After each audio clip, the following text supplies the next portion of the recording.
Hello friends, कैसे हो आप सब। तो आज हम बहुत ही इंपॉर्टेंट क्वेश्चंस करने वाले हैं BEGG 171 के। ये दिसंबर 2023 का क्वेश्चन पेपर होने वाला है।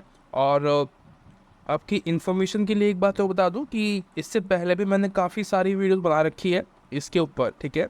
इसका जो बी सेक्शन है वो भी मैंने अलग से सॉल्व किया हुआ है एक अलग वीडियो में। यहाँ पे भी मैंने आपको करके दिखाया है, लेकिन एक वीडियो में और मैंने कर रखा है, ठीक है। तो अगर आपको वो वीडियोस भी देखनी है, अगर आपकी इच्छा है कि भाई वो भी देख सकते हैं, तो लिंक मिल जाएगा आपको डिस्क्रिप्शन के अंदर। यही कोड लिखा होगा आपका, और आगे जो है PYQ लिखा होगा ठीक है। हिंदी में तो होता ही नहीं है, ये PYQ लिखा होगा, आप उसको जाकर देख सकते हैं, ठीक है। सबसे पहले मैं आपको आपका क्वेश्चन पेपर दिखाता हूँ। ये तो आंसर हो गए। पहले आप अपना क्वेश्चन पेपर देख लो कि आपका क्वेश्चन पेपर आता कैसा है, समझने के लिए। 100 मार्क्स का होता 3 घंटे होते हैं आपके पास, ठीक है। आपको सारे क्वेश्चन सेलेक्ट करने, मतलब आपको सारे क्वेश्चन अटैम्प्ट करने हैं, A और B दोनों में से। अब यहाँ पे क्या है, जो A सेक्शन है इसमें आपको लगभग 2 क्वेश्चन करने होते हैं, ठीक है। 2 क्वेश्चन होते हैं, मैंडेटरी होते हैं, करने होते हैं। यानी कि 2 करने हैं आपको 150 से 200 शब्दों में, यानी कि आपको 1.5 पेज और 2 पेज भरने हैं, ठीक है। अब देखो यहाँ पे क्या होता है, क्या चलता है इनों में कि 100 शब्दों का मतलब 1 पेज होता है, ठीक है। तो 1.5 पेज मतलब 150 शब्द, और 2 पेज मतलब 200 शब्द, ठीक है। तो आपको याद रखना है, ये 200 शब्द मतलब यहाँ पे आपको 10 नंबर का मिलेगा। 10 नंबर का एक क्वेश्चन है, ठीक है। 2 क्वेश्चन मिल करेंगे तो आपको 20 मार्क्स मिलेंगे यहाँ पे। ये बेसिकली जो सेक्शन ए है ये 20 मार्क्स का है। यहाँ पे ये क्वेश्चन है आपके, ठीक है। मैंने तीनों करा करा दिए हैं। उसके बाद आपका आता सेकंड जो सेक्शन होता है वो होता है B। इसमें आपको 4 करने होते हैं, ठीक है। कोई भी 4 करने हैं। आपको यहाँ पे 20 मार्क्स मिलेंगे पर क्वेश्चन के। आपको 4 क्वेश्चन करने हैं तो आपको 80 मार्क्स मिल जाएंगे, यानी कि 20 वो और 80 ये, 100 मार्क्स का आपका हो जाएगा। यहाँ पे जो वर्ड लिमिट है वो है आपकी 4,400 से 450, ठीक है। यानी कि 4 पेज आपको कम से कम भरने ही भरने हैं, कुछ भी मान लो, ठीक है। तो ये आपका है क्वेश्चन पेपर। बाकी शुरू करते हैं, मैं आपको दिखा दूंगा कि कैसे कैसे आप कर सकते हो, ठीक है। 400 पेज मतलब 400 वर्ड आप कैसे लिख सकते हो आप, या आप 150 शब्द आप लिखे हो तो कैसे लिखोगे। अब देखो यहाँ पे मैंने क्वेश्चन लिखा है पहला वाला ही जो मैं आपको दिखाया था। तो ये पहला क्वेश्चन है, कह रहा है कि what are the different elements of communication, explain with examples. Communicate करने के डिफरेंट एलिमेंट्स क्या होते हैं वो पूछ रहा है, ठीक है। तो अलग अलग तरीके क्या हो सकते हैं उसको। जब हम किसी से बात करने की बात करते हैं कि भाई कॉल करके बात करनी है, कैसे करनी है, तो वही तो वो उसी को तो कम्युनिकेशन बोलते हैं। अब बात कैसे करते हैं, या तो आप डायरेक्टली हवा में करोगे, फेस टू फेस करोगे ना, तो आपकी हवा जो है तैर के हवा में, मतलब आपकी आवाज़ हवा में तैर के जाती है सामने वाले व्यक्ति के पास, और फिर वो आपको रिप्लाई करता है। तो ठीक है, वो तो एक अलग माध्यम हो गया। एक होता है रेडियो, ठीक है। एक होता है न्यूज़पेपर। तो ये कम्युनिकेशन का तरीका ही तो है। कहीं पे क्या होता है, कहीं पे एक व्यक्ति बोल रहा होता है, सिर्फ एक व्यक्ति, जैसे कि न्यूज़पेपर हो रहा, न्यूज़पेपर आप पढ़ोगे तो वहाँ पे किसी एक व्यक्ति को ही तो पढ़ोगे, कोई कोई एडिटर होगा जिसने लिखा होगा वो आर्टिकल, तो आप उसी को पढ़ रहे हो। लेकिन कुछ कम्युनिकेशन ऐसी भी होती है जो कि फेस टू फेस होती है, ठीक है। यहाँ पे जैसे कॉल हम कर रहे थे तो दोनों जगह से बात होती है, हम भी बोलते हैं वो भी बोलते हैं, है ना, रिप्लाई करते हैं। तो एक कम्युनिकेशन करने के 2 तरीके भी हो सकते हैं यहाँ पे, कि भाई फेस टू फेस होता है और इनडायरेक्टली होता है, जहाँ पे हम एक ही व्यक्ति बोल रहा होता है, जैसे कि मैं अभी बोल रहा हूँ, ठीक है। आपका भी इसमें कोई रोल नहीं है। तो इसको हम बोलते हैं 1 वे कम्युनिकेशन, और एक होता है 2 वे कम्युनिकेशन, ठीक है। तो यहाँ पे मैंने बता रखा है कि भाई होता क्या है ये कम्युनिकेशन, और इसमें क्या होते हैं, सेंडर होते हैं, ठीक है। सेंडर मतलब आपको पता ही होगा, एक होता है रिसीवर, एक होता है सेंडर। दो ही तो लोग होते हैं बातचीत करने में, 2 लोग होते हैं, एक होता है सेंडर, एक होता है रिसीवर। अब जो दूर बैठा व्यक्ति है, जैसे कि मैं आपसे बात कर रहा हूँ तो मैं सेंडर हूँ, ठीक है, और आप क्या कर रहे हो, रिसीव कर रहे हो। बात काम तो वही हो रहा है ना। जो मेरा मैसेज है, मैं आपको पढ़ा रहा हूँ, सिखा रहा हूँ, कुछ भी करवा रहा हूँ, तो मैं सेंडर हूँ, ठीक है। और आप उसको गेट कर रहे हो, आप उसको रिसीव कर रहे हो, तो आप कौन हो, आप उसके रिसीवर हो, आप उसको प्राप्त कर रहे हो, ठीक है। जैसे कि टीचर एक क्या हो गया, सेंडर हो गया, जो भी इन्फॉर्मेशन बता रहा है, आपको कुछ पढ़ा रहा है, लिखा रहा है, तो वो हो गया। दूसरा होता है मैसेज। अब मैसेज क्या है कि भाई मैं आपको कुछ सिखा रहा हूँ ना, कि भाई आज का टॉपिक क्या है, कि ये जो PYQ करने हैं हमें, ये हमारा टॉपिक है, तो ये क्या होगा, मैसेज हो गया। कि मैसेज क्या है, हमें आज बहुत ही इंपॉर्टेंट टॉपिक्स करने हैं, यानी कि हमें PYQ सॉल्व करने हैं, मैं करा रहा हूँ आपको, तो ये मैसेज हो गया मेरे लिए, ठीक है। ओके, उसके बाद आगे चलते हैं। और फिर हमारा जो थर्ड होता है वो होता है इनकोडिंग। अब क्या होता है, मैंने आपको बता दिया, ठीक है, लेकिन ज़रूरी तो नहीं है ना आप मेरी लैंग्वेज में समझो उस चीज़ को, जो मैं बता रहा हूँ जिस तरीके से आपको, वैसे ही आप रटो उसको। ऐसा नहीं होता है। हम कुछ भी समझते हैं तो अपनी एक लैंग्वेज बना के समझते हैं उस चीज़ को, है ना। कोई भी इमेजिनेशन करेंगे, कुछ भी तरीके से समझने की कोशिश करते हैं कि वो सामने वाला बोल क्या रहा है ना। तो इसी को हम बोलते हैं इनकोडिंग। यानी कि जब भी आप कुछ प्राप्त कर रहे होते हैं ना, जो भी आप कुछ लर्न कर रहे होते हो, तो अपने हिसाब से उसको पढ़ते हो, अपने हिसाब से उसको सीखते हो, ठीक है, उसी को हम बोलते हैं इनकोडिंग करना, ठीक है जी। उसके बाद है चैनल। अब चैनल क्या है कि भाई माध्यम जो है हमारा, उसी को हम चैनल बोल लेंगे। जैसे कि यूट्यूब के माध्यम से मैं आपको पढ़ा रहा हूँ, कुछ बोलते हैं टीचर्स कि भाई हम यूट्यूब के माध्यम से मैं आपको मतलब आपको पढ़ा रहा हूँ, आपके पास अपना जो कंटेंट है वो पहुँचा रहा हूँ, तो ये माध्यम है हमारा, ठीक है, यूट्यूब।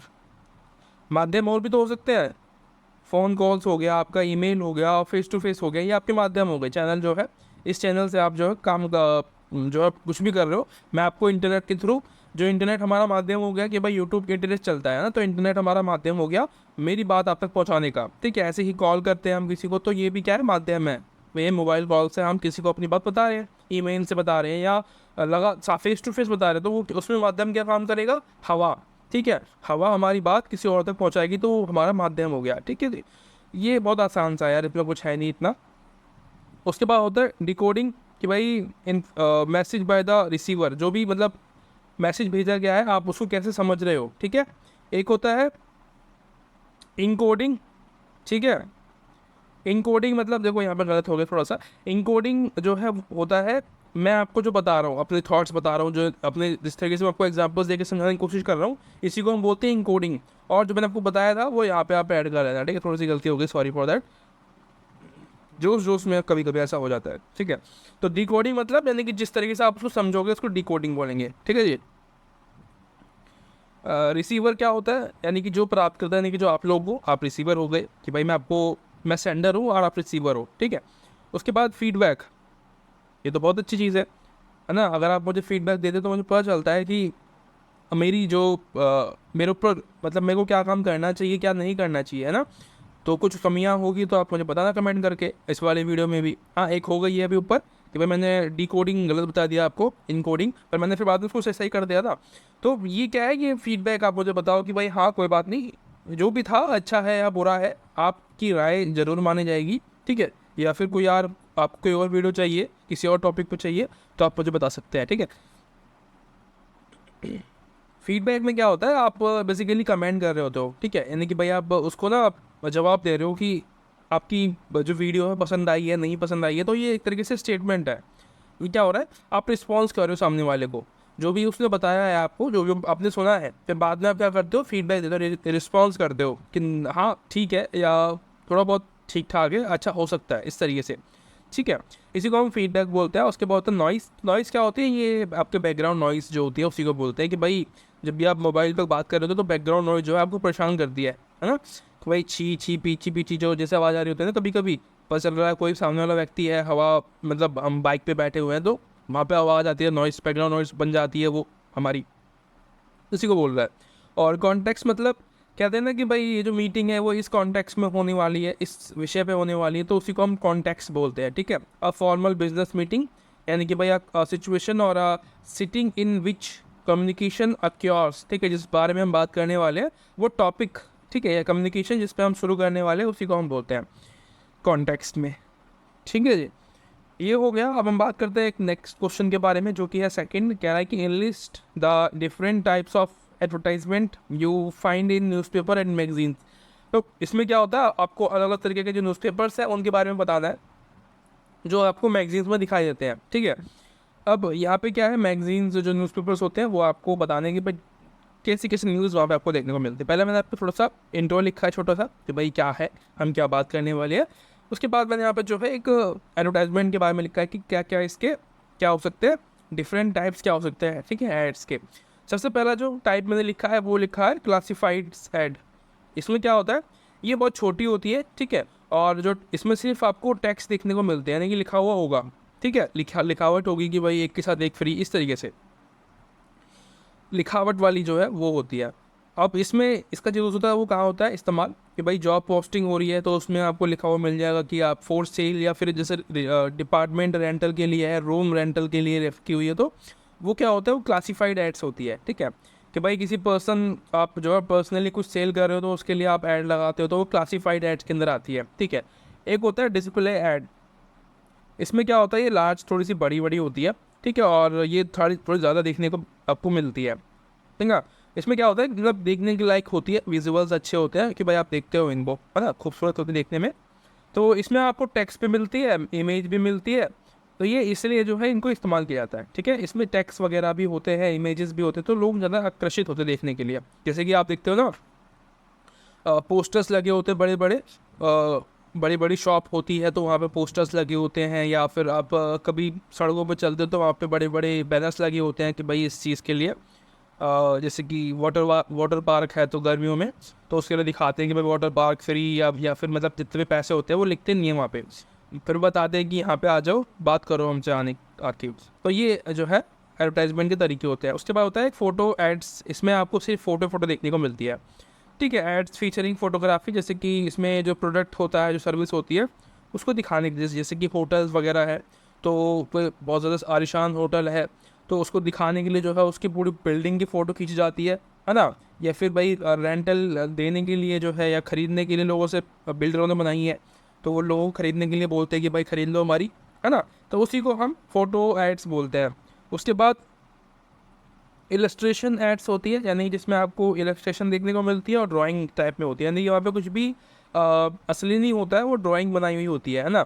एक तरीके से कोई भी इमेज करके, कोई भी सोच के, जैसे कि नोबिता डोरेमोन बना दिया, तो ये इलस्ट्रेशंस है, ठीक है। इनको हम बोलते हैं इलस्ट्रेशन एड्स, ठीक है। उसके बाद आता है आपका कॉम्बिनेशन एड्स। इसमें क्या होता है, कूपन एड्स होती है, कॉन्टेक्स्ट होते हैं, ठीक है। टेस्टिमोनियल एड्स होती है, कॉल टू एक्शन एड्स होती है, यानी कि जिसमें कि ये आपको बताते हैं कि भाई जल्दी जल्दी आ जाओ, ये तो ख़त्म हो जाएगा, get one by one free, इस तरीके से by one get one free ऐसा बोलते हैं ना।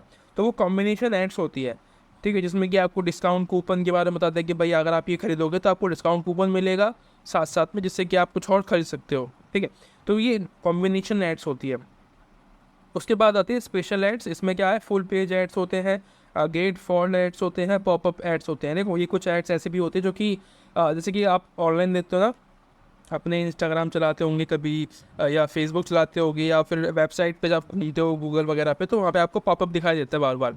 जैसे कि कुछ वेबसाइट, आप कोई वेबसाइट आपने खोल ली तो वहाँ पे आपको दिखाएगा बार बार कि ये खरीद लो, ये टी शर्ट खरीद लो, इस तरीके से ऐड आती है।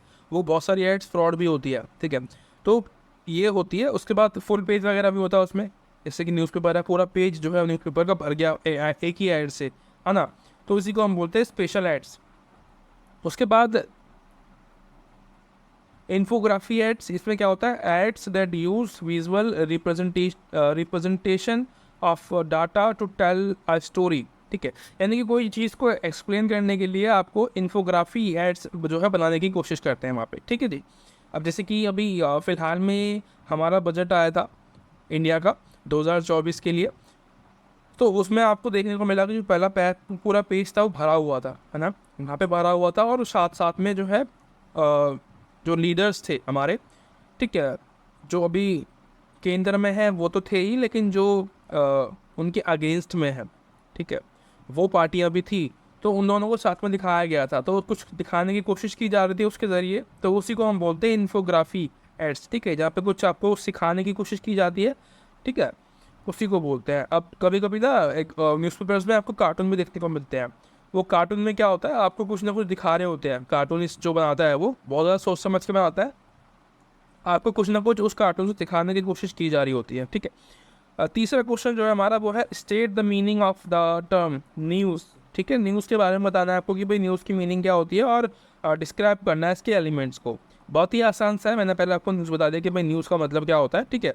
उसके बाद इसके एलिमेंट्स मैंने एक एक करके सारे बता दिए, जैसे टाइमलाइंस होती है, इंपॉर्टेंट जो चीज़ें होती है वो पहले आप बताते हो, इंटरेस्ट पैदा करते हो पब्लिक के अंदर, एक्यूरेसी होती है, यानी कि एक्यूरेट और ट्रूथफुल, यानी जिस पर लोग विश्वास कर सकते हैं, ऐसी चीज़। अभी तो फ़िलहाल में न्यूज़ में ऐसी चीज़ नहीं होती है ना।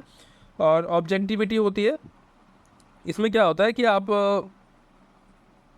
कोई भी पहले से राय नहीं बनाते, जैसे कि हम कुछ रिपोर्टर्स को देखते हैं ना, तो वो ऐसे होते हैं कि वो पहले से ही राय बना कर रखते हैं किस चीज़ के ऊपर, तो वो अपनी राय वहाँ पे थोप देते हैं, ठीक है। जबकि न्यूज़ जो रिपोर्टर्स होते हैं उनका काम ये होता है कि वहाँ पे जाके देखना कि एक्चुअली में हुआ क्या है ना। अब देखो एग्जाम्पल के लिए समझो इसको, क्या होता है जो ऑब्जेक्टिविटी में बहुत सारे जो आर्टिकल्स होते हैं ऐसे लिखे होते हैं, वो उनकी दिमाग की उपज होती है, जो जो भी आप कह लो, जो भी वो लिखते हैं, एडिटर्स जो होते हैं वो लिखते हैं आर्टिकल, तो वो ज़्यादातर जो आर्टिकल्स होते हैं मैं पढ़ता हूँ उनको, तो उनकी दिमाग की उपज होती है, अपने हिसाब से लिखते हैं वो, रियलिटी जो है वो नहीं लिखते। इसी को बोलते हैं ऑब्जेक्टिविटी। किसी की जो कमियां हैं उसको छुपाने के लिए हम किसी को अच्छा बताते हैं, है ना। जैसे कि जो पार्टी अभी सेंटर में है तो वो पावर में है, तो उससे सब डर रहे हैं अभी, है ना। तो जो उसकी खासियत बता रहा है, जो उसकी अच्छाई कर रहा है, तो वो तो अभी उसकी तो एडिटोरियल में पेज आते हैं, है ना, उसकी छपती है न्यूज़ में। लेकिन जो अच्छाई बताता है उसकी नहीं छपेगी, ठीक है। यानी कि यहाँ पे क्या है, नौकरशाही बदला वाली चीज़ें हैं कि भाई जो उनकी काम आएगा वो चलेगा, ठीक है। अब समझ गए होंगे यार आप, इतने समझदार सभी होते हैं कि मैं क्या बताना चाह रहा हूँ। उसके बाद क्लियरिटी आती है यहाँ पे। इसमें क्या है, news should be clear and easy. अभी यहाँ पे ये जो है ना पेज थोड़ा सा अनक्लियर हो गया है, वैसे मैंने यहाँ पे लिखा क्लियर है लेकिन ये क्लियर दिख नहीं रहा है, सॉरी फॉर दैट। रिलेवेंस होनी चाहिए, यानी कि जो पब्लिक है उसकी इंटरेस्ट के हिसाब से होनी चाहिए, ठीक है। उस न्यूज़ में उस पब्लिक का फ़ायदा होना चाहिए, ठीक है। जैसे कि इकोनॉमिकल बजट हमारा आता है तो इसमें हमारा फ़ायदा है, हमें देखना चाहिए कि उसमें क्या क्या सरकार ने क्या क्या काम करे हैं, करने चाहती है हमारी सरकार, है ना। तो ये हमारे काम की चीज़ें हैं, तो ये हमें पढ़ना चाहिए। तो न्यूज़पेपर्स में भी ये चीज़ आनी चाहिए, ठीक है जी। उसके बाद सेक्शन बी आता है आपका, जो कि बहुत इंपॉर्टेंट होता है, सबसे ज़्यादा सवाल यहीं से आते हैं आपके, है ना। अभी हमने देखा, पीछे बताया मैंने आपको। तो सबसे पहला जो क्वेश्चन है वो discuss in detail the various characteristic of a film, ठीक है। फिल्म का डिफरेंट कैरेक्टरिस्टिक आपको बताना है एग्जाम्पल्स के साथ में। अब थोड़ा सा आपको लग रहा होगा बहुत ही मुश्किल हो गया ये, तो क्या बताओ इसके बारे में। आपकी बुक में भी लिखा हुआ है, सब कुछ लिखा हुआ है आपकी बुक में, अगर आप पढ़ो उसको तो, ठीक है। और मैंने बुक भी पढ़ा रखी है इसकी, ठीक है। अगर आपको देखनी हो तो ज़रूर देखना जाके, लिंक मैं सोचूंगा मतलब दे दूँ, कोशिश करूँगा कि वहाँ पे आपको मिल जाए। आप एक तो PYQ मिल जाएगा आपको, एक आपको जो मैंने पढ़ा रखी है बुक वो भी मिल जाएगा। वैसे इतना अच्छा नहीं पढ़ाया मैंने, वो काफ़ी पुरानी है, सबसे पहली वीडियो है मेरी वो वाली जो मैंने इसका पढ़ाया था, सबसे पहला मैंने यही पढ़ाया था, इसलिए थोड़ी जो है उसकी क्वालिटी इतनी अच्छी नहीं है। उसके इसमें क्या है कि फिल्म के अंदर अगर इसके चरिस्टिक की बात करें तो सबसे पहला आता है आपका विजुअल स्टोरी टेलिंग। तो फिल्मों में आप देखते हो कि जो इसकी स्पेशल बात है वो है विजुअल्स के थ्रू चीज़ों को एक्सप्लेन करना, ठीक है, स्टोरी को टेल करना। आपको स्क्रीन पे सब कुछ दिख रहा होता है ना। जबकि न्यूज़पेपर आप पढ़ते हो तो आप इतना इमेजिनेशन इतनी चीज़ें नहीं कर पाते हो जितना कि आप विजुअल्स के थ्रू, या जो टेलीविज़न में जब मूवीज़ आ रही होती है, कोई सीरियल आ रहा होता है, तो आप उसको देख के ज़्यादा अच्छी तरीके से समझ पाते हो, केस को सॉल्व कर पाते हो ना, चीज़ों को आप इजीली अंडरस्टैंड कर पाते हो। तो फिल्मों में ये अच्छी चीज़ होती है कि आप विजुअल्स के थ्रू कुछ भी अपनी बातें जो है आप बता सकते हो पब्लिक को, है ना। उसके बाद एग्जाम्पल मैंने लिख दिया है यहाँ पे सबका, तो आप इसको पढ़ते रहना बारी बारी से। आप ज़रूरी नहीं है कि ये एग्जाम्पल लिखना है आपको, अपने हिसाब से जो भी आपको सही लगता है कि भाई इस फिल्म का विजुअल मुझे बहुत अच्छा लगा, तो आप उस फिल्म का नाम लिख सकते हो वहाँ पे कि भाई एग्जाम्पल के लिए ये वाली फिल्म के अंदर जो विजुअल्स यूज़ किए गए हैं बहुत ज़्यादा अच्छे हैं, ठीक है। इंग्लिश में लिखना है आपको, हिंदी में नहीं लिखना है, ये वाला सब्जेक्ट हिंदी का नहीं होता है, ठीक है। बहुत सारे लोग मुझे पूछ रहे थे, मैंने कौन से सब्जेक्ट का पूछ रहे थे कि सर इसको हिंदी में लिख सकते हैं कि नहीं। तो भाई हिंदी में नहीं लिखते हैं, जो इंग्लिश के सब्जेक्ट है वो आपको हिंदी में इंग्लिश में लिखने ही लिखने हैं, ठीक है। उसके लिए कोई शॉर्टकट नहीं है, कोई हिंदी नहीं आप यूज़ कर सकते हैं वहाँ पे, थोड़ा बहुत सीख लो, ठीक है। ज़रूरी है इंग्लिश भी आज, ठीक है। हम ये नहीं कह सकते, हम इसके लड़ नहीं सकते कि भाई इंग्लिश हम नहीं पढ़ना चाहते, ये है वो है, पढ़नी पड़ेगी आपको, ठीक है। और टेम्पोरल और स्पेशल कंट्रोल, इसमें क्या होता है, film can manipulate time and space, thought, editing, camera angle, special effect. अब क्या होता है फिल्मों में, आप एक चीज़ देखते हो, जैसे कि कोई किसी ने कोई कांड किया, जैसे कोई हीरो है तो उसकी पता चल रहा है लाइफ में बहुत अच्छी चल रही है ना। ज़्यादातर मूवी जो होती है वो दिखाते हैं कि साउथ मूवी में दिखाते हैं ऐसा कि बहुत ही साधारण सा व्यक्ति है, अपनी ज़िंदगी जी रहा है ना, उसकी अच्छी सी फैमिली है, लेकिन एकदम से उसकी लाइफ बदल जाती है ना। कि भाई क्योंकि उसका फ्लैशबैक कुछ अलग था, पहले फ्लैशबैक में वो एक गुंडा मवाली हुआ करता था, सबको मारना पीटना इस तरीके से। उसी को हम फ्लैशबैक कहते हैं कि फिल्मों में हम ये भी इस्तेमाल कर सकते हैं ना, दिखाने के लिए कि भाई क्या हुआ था उसके साथ में। उसके बाद साउंड डिज़ाइन होता है, यानी कि ये तो बहुत आसान होता है। इसमें क्या है कि इससे आपकी जो मूवी है ना वो लोगों को फोकस करती है कि उसे देखा जाए उस मूवी को। जैसे कि इसमें डायलॉग आपको देखने को मिलते हैं, है ना, म्यूज़िक होता है, साउंड होता है, कुछ नॉइज़ होती है, जैसे कि ड्रावनी नॉइज़ सुनते हो ना आप, जैसे कि आप कभी घोस्ट की मूवी देख रहे होंगे, है ना, हॉरर मूवी देख रहे होंगे, तो वहाँ पे एक अलग अलग साउंड वो यूज़ करते हैं वहाँ पे आपको डराने के लिए, आपके अंदर डर पैदा करने के लिए, आपके रोंगटे खड़े करने के लिए। तो वो हमारे अंदर एक जिज्ञासा पैदा करता है कि आगे क्या होगा, आगे क्या होगा। तो इसके चक्कर में हम पूरी मूवी देखते हैं, है ना। तो यही है साउंड डिज़ाइन के अंदर। उसके बाद इमोशनल इम्पैक्ट आपको देखने को मिलता है कि जो मूवीज़ होती है ये इमोशनल म्यूज़िक भी इस्तेमाल करती है ना। ये भी हमारा मूवी दिखाने का तरीका है ना। मतलब इसी के लिए हम मूवीज़ देखते हैं, है ना, कि भाई इमोशनल है, हॉरर है, थ्रिलर है ना, लड़ाई झगड़े हैं। तो ये रीजंस होते हैं मूवी देखने के। Suspension of disbelief. अब इसमें क्या होता है, जैसे कि एक एग्जांपल के लिए आप देखो अवतार फिल्म आपने देखी होगी शायद।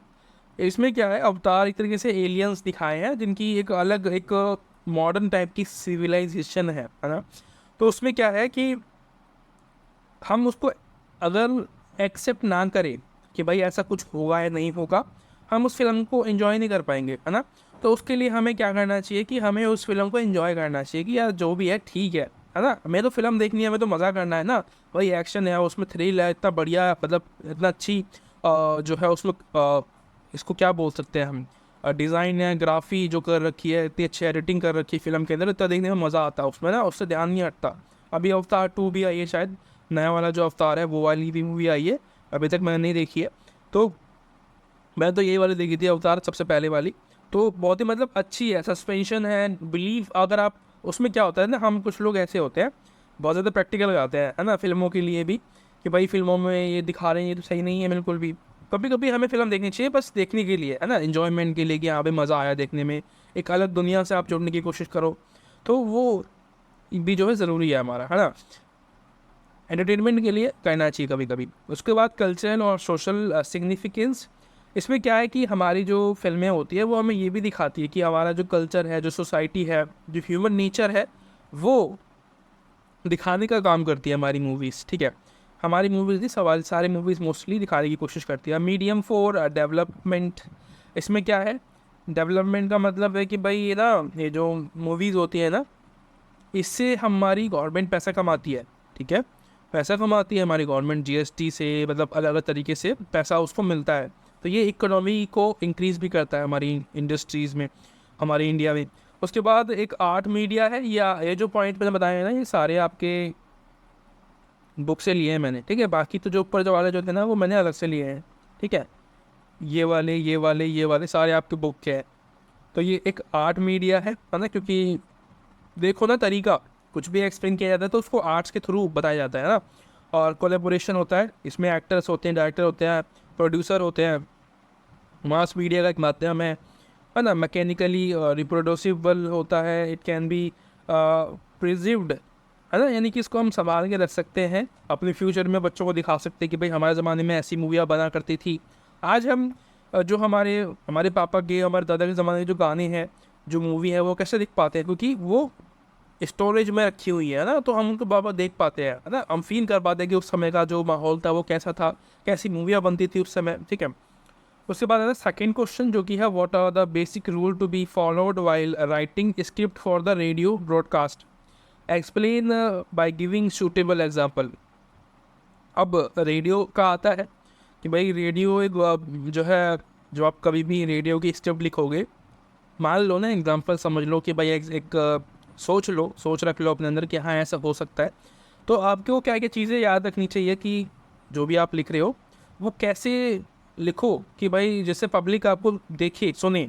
अब देख रेडियो तो आप देखोगे ही नहीं, सुनोगे उसको तो इसीलिए इसमें क्या है, आपको कुछ चीज़ें याद रखनी पड़ेगी, क्योंकि जो रेडियो है वो एक आपकी सुनने वाली चीज़ें हैं ना, वहाँ पे आप सुनते हो। तो कीप इट कंसाइज, यानी कि छोटा रखना है आपको, शॉर्ट रखना है, शॉर्टर जितना आप हो सके उतना शब्दों को आपको छोटा रखना है। जैसे कि यहाँ पे लिखा है ना, instead of saying what the weather forecast for tomorrow is expected to be sunny with 85 degree Celsius, है ना, इसकी जगह पे आप कह सकते हो कि भाई Sunny tomorrow high of 85 degree Celsius. तो ये भी हम लिख सकते हैं, कह सकते हैं मतलब कि भाई कल का जो मौसम है बहुत ज़्यादा गर्म रहेगा, 85 डिग्री सेल्सियस बताया गया है, इस तरीके से आप बता दो शॉर्ट में। तो ये क्या है, छोटा रखो ताकि लोग सुने, है ना। इतना लंबा रखोगे तो लोग सुनेंगे ही नहीं, राइट, बहुत ही बोरिंग सा लग जाएगा वो, ठीक है जी। उसके बाद हम बात करते हैं एक नेक्स्ट टॉपिक के बारे में कह रहा है कि यूज स्ट्रॉन्ग विजुअल इमेजरी। इसमें क्या है, आप क्योंकि यहाँ पे ना आप कुछ देख नहीं पा रहे हो, बस सुन पा रहे हो, तो जो व्यूवर्स है उनको अपने साथ जोड़े रखने के लिए आपको कुछ वर्ड्स ऐसे इस्तेमाल करने पड़ेंगे जिससे कि वो आपके साथ जुड़े रहें। एग्जाम्पल के लिए saying, instead of saying car was red, है ना, कार वॉज रेड, आप कह सकते हो कि द बर्निंग कार या बर्निंग रेड कार। ठीक है, इस तरीके के शब्द आप इस्तेमाल कर सकते हो जो कि लगे कि यार हाँ कुछ अलग सा है। ठीक है, बर्निंग यानी कि जलती हुई लाल कार, जलती हुई लाल कार मतलब जो कि रेड जैसे एकदम सूर्य की रोशनी में हो ज़्यादा ऐसे लग रहा है कि वो बर्निंग हो रही है, जल रही है ना। ऐसे आप कर सकते हो ताकि लोगों में एक इमेजिनेशन पैदा हो, है ना, ताकि आपसे कनेक्ट रहे।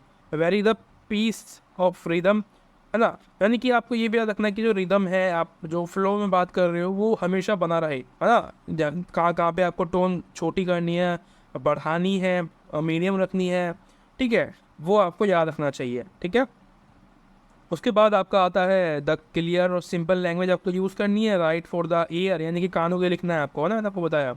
साउंड आपको अच्छा से यूज़ करना है, यानी कि जैसे कि डोर, मैं आपको बताया ना कि भाई अगर कोई आप कोई सीन बता रहे हो जहाँ पे कि थोड़ी डरावनी चीज़ें हैं, तो आपको डोर जैसे कि बंद हो रहा है तो आपको उसकी आवाज़ निकालनी है या बैकग्राउंड नॉइज़ डालनी कि भाई डोर जब बंद हो रहा है तो वो, या फिर जब खुल रहा है तो उसमें आवाज़ आ रही है कि इस तरीके से आवाज़ आती है जो पुराने गेट्स होते हैं उसमें से, वैसे आपको यूज़ करना है। कंसिडर द टारगेट ऑडियंस और लीव लास्टिंग इम्प्रेशन। थोड़ी वीडियो बड़ी हो गई है, सॉरी यार, अब मैं क्या करूँ, इतनी ज़्यादा चीज़ें हैं यहाँ पे। उसके बाद what is ethical advertisement, how it is different from unethical advertisement. अब देखो ये मैंने पढ़ा रखा है पहले भी, है ना, तो मैंने यहाँ पे जो है डायरेक्टली एक इनके बीच में कंपैरिजन लिख दिया है कि भाई एथिकल और जो अनएथिकल होती है वो क्या चीज़ें होती है। जैसे कि नाम पर से पता चल रहा है, एथिकल मतलब वो ऐड जो कि लीगल होती है, ठीक है, जो कि लीगल होती है, और अनएथिकल मतलब जो इनलीगल एड्स होती हैं उनको हम अनएथिकल बोलते हैं। जैसे कि गुटखा बेचना, ठीक है, पान मसाला जो बेचा जाता है आजकल न्यूज़ में, एडवर्टाइजमेंट में, वो एक अनएथिकल न्यूज़ है। ठीक है, वो बिल्कुल भी लीगल नहीं है, सही तरीका नहीं है वो। इसमें जो चीज़ें हैं मैंने यहाँ पे लिख रखी है कि भाई ये जो है विश्वास करने लायक होती है, ट्रांसपेरेंट होती है, सब कुछ आपको देखने को मिल जाता है यहाँ पे, रिस्पॉन्सफुल होती है, लीगल होती है, सोशल रिस्पॉन्सिबिलिटीज़ इनको पता होती है, नेवर स्प्रेड रूमर्स, ठीक है, कभी भी गंदगी नहीं फैलाते समाज में, और ये जो होती है फॉल्स होती है, गलत होती है, और मिसलीडिंग होती है, डिसेप्टिव प्रैक्टिसेस यानी कि हाइड जो, जैसे कि कुछ चीज़ें होती हैं वो छुपा कर रखते हैं आपसे, जैसे कि फीस, कोई हिडन चार्जेस हैं वो आपसे वसूल करेंगे जब आप उनके हाथ लग जाओगे, इस तरीके से।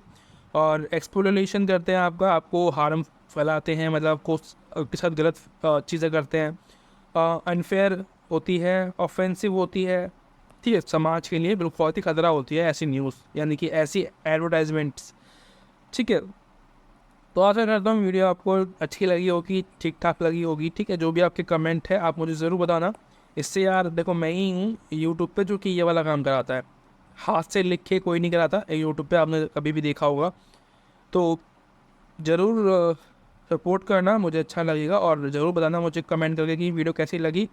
और अगर आपको वीडियोस चाहिए ऐसी तो मुझे बताना, किसी और टॉपिक पे मैं कोशिश करूँगा कि बना दूँ। ठीक है, एग्ज़ाम से लगभग 1 हफ़्ते पहले आपको बताना पड़ेगा। ठीक है, 1 हफ़्ते या 1 महीने पहले बताओ ज़्यादा अच्छा रहेगा। मैं कुछ और वीडियोस भी लेके आ जाऊँगा, उसकी मतलब एक्स्ट्रा वीडियो आ जाएंगी, फिर आपको दिक्कत नहीं आएगी एग्ज़ाम के टाइम पे। बाकी लिंक मिल जाएगा आपको डिस्क्रिप्शन में, और वीडियो जो है इसकी वो भी आपको देखनी चाहिए। मेरा मानना ये है, सजेशन आप लोगों के लिए, कि भाई वहाँ पे बहुत सारा कंटेंट है मेरे पास PYQ का, आप उसको देख के बहुत सारी चीज़ें लिख पाओगे, कर पाओगे। ठीक है, बहुत ही आसान तरीके से मैंने लिखने की कोशिश की है वहाँ पे। Thank you so much for watching, मिलते हैं अगले वीडियो में, तब तक के लिए बाय बाय।